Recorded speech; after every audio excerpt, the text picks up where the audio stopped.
Happy Friday the 13th, everybody. Friday, October 13th, 2017. No, I won't have any weird or creepy theme podcast today. Nothing outside the norm anyway. I mean, this is just the face that I was born with. This drink might be a little weird because it's an aloe drink and it has real chunks of like aloe leaf in it, so having to chew a drink is a little interesting, but I want to say happy birthday to my dad. He turned 64 yesterday. As far as I know, he's been enjoying his retirement this summer. He retired earlier in the spring after 43 years. I know I've been enjoying his retirement because he's been mowing my lawn all summer, and that's been pretty awesome given my pale condition. I mean, I'm probably getting a burn from the glare off this screen right now. You also probably don't know that I filmed this at midnight last night, and all this light's just the glare off my face. So, anyway, enough ginger jokes. Let's talk some bowling. I really want to talk more PWBA this week, but I'll give it a break until next week.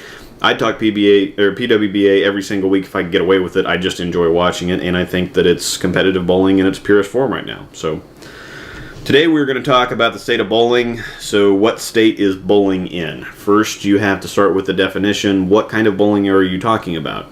League bowling continues to decline. Competitive bowling's on life support. There's fewer and fewer sponsors who want to dump money into a failing enterprise. I mean, the ESPN wants to put the PBA on opposite the NFL on Sundays because it's the best. It gives them the best ratings they have for that time slot. But anything that you put up against the NFL is it's not going to work out. That's just all there is to say about that.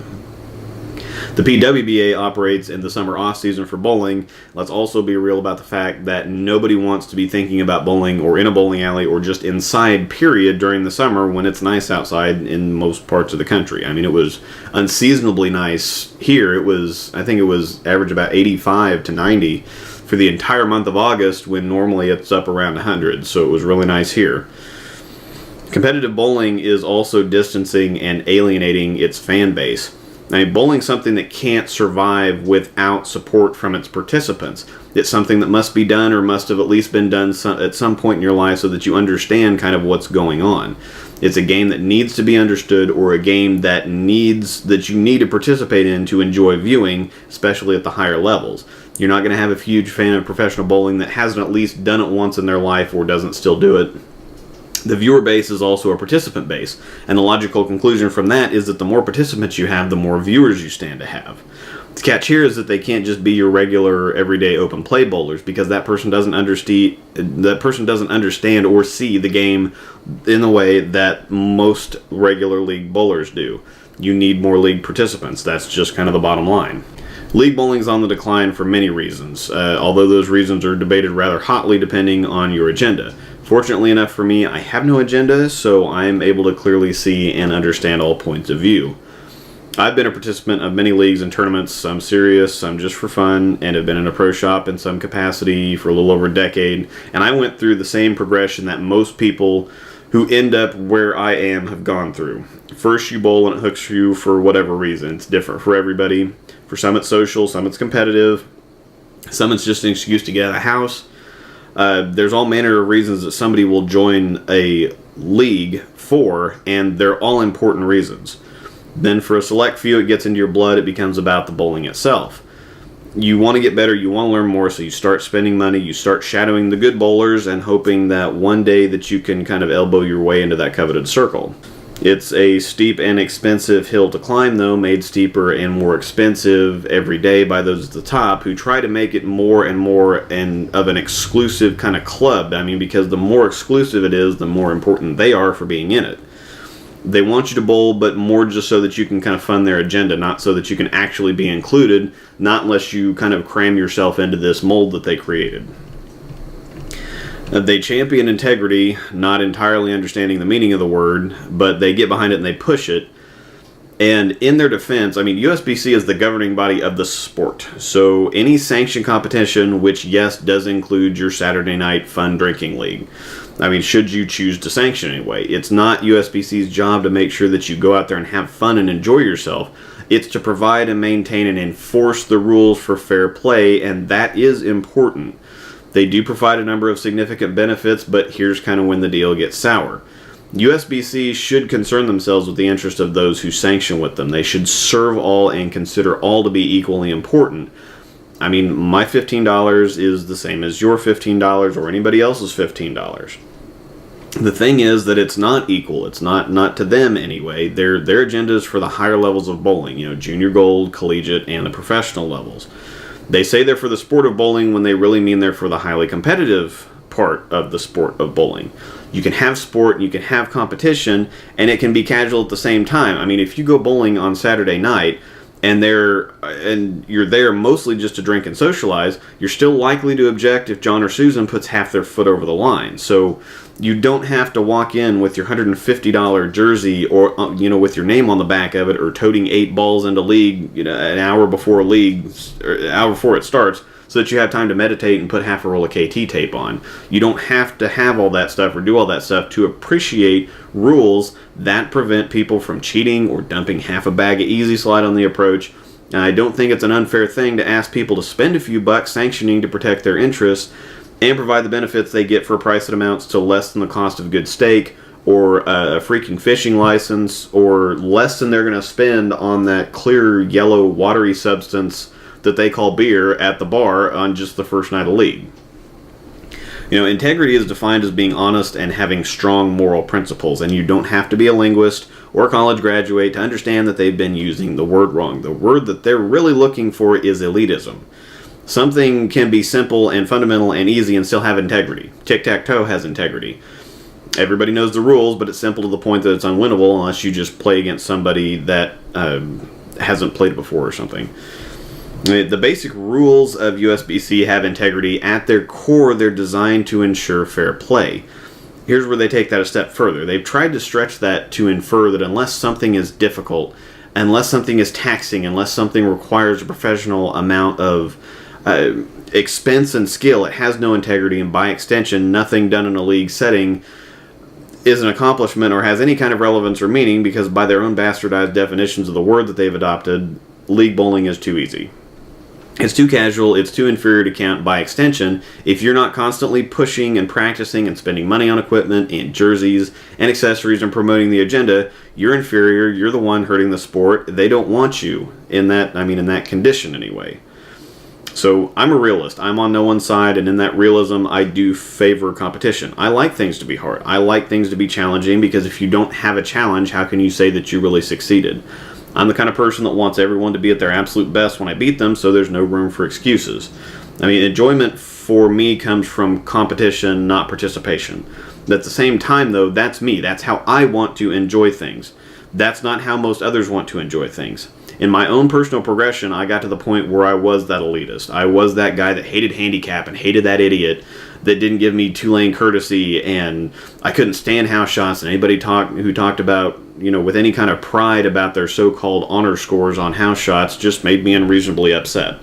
That they weren't as good at me, they didn't put as much time in, they didn't put as much effort in, they just drugged 2 balls into league, they put their 15-year-old shoes on, they went and got a pitcher of Coors Light at the bar. Here's looking at you, Bob Rogers.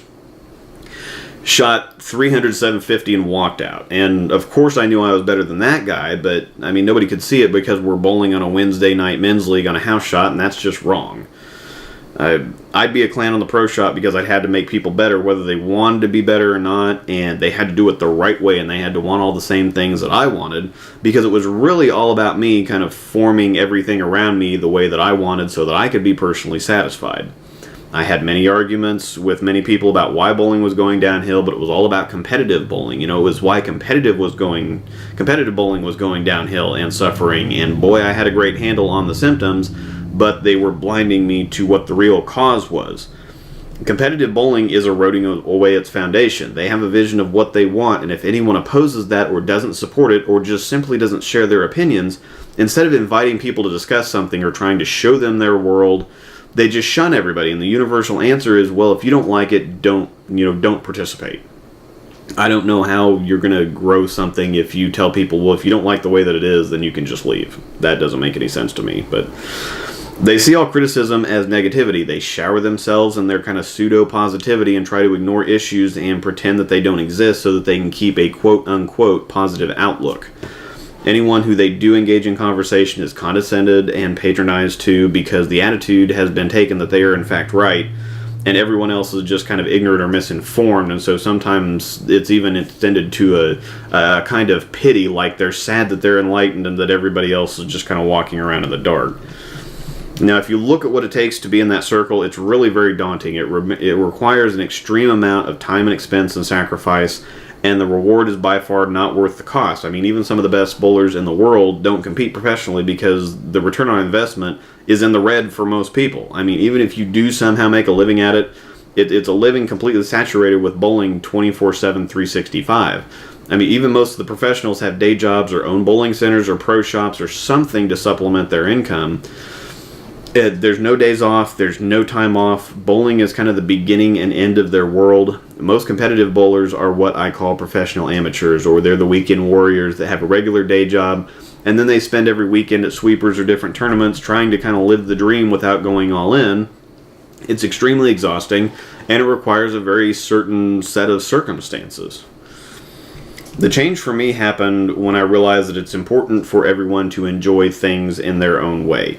What's important and good for bowling is participation. You can't gain or keep people that may one day enjoy it the way that you do if you knock them out of the way or actually tell people to quit if they don't like it before they ever get a chance to enjoy it. Everyone's going to be on the training wheels at one point or another, and some never remove them because they enjoy the ride.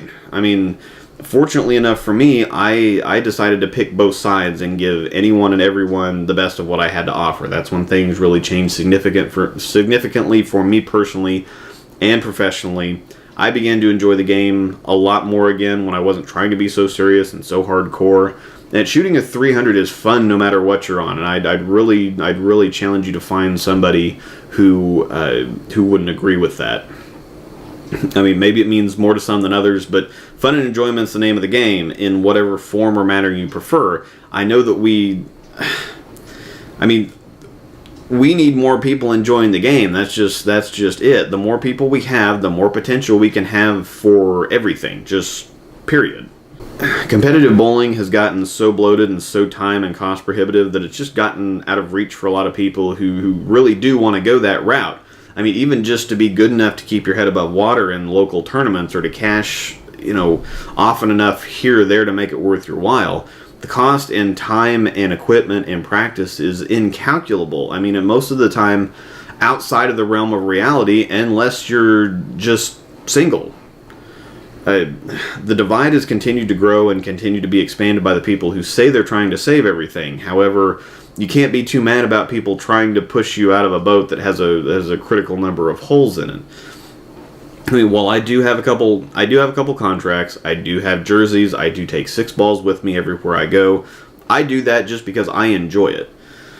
After all the work I put in for everyone else, I'm kind of disappointed that I won't ever see the success I'd like to see personally, but sometimes you have that moment where you kind of arrive where you thought that you'd like to be, and then it wasn't exactly what you expected, and then the question kind of remains like, what now? I mean, you've put in all that work or effort, and you put in way too much to back off now, but there's really no way you can continue. And the answer for me, or the answer that I found anyway, is not that I don't enjoy the drive anymore. It's just that I was on the wrong road. Bowling has enough space for everyone, so enjoy it the way that you want to enjoy it, because despite differences in opinion, at their core, all they really want is for people to enjoy it. The perspective is just a little too tilted at the moment. So that will do it for today's podcast, and we will see you next Friday.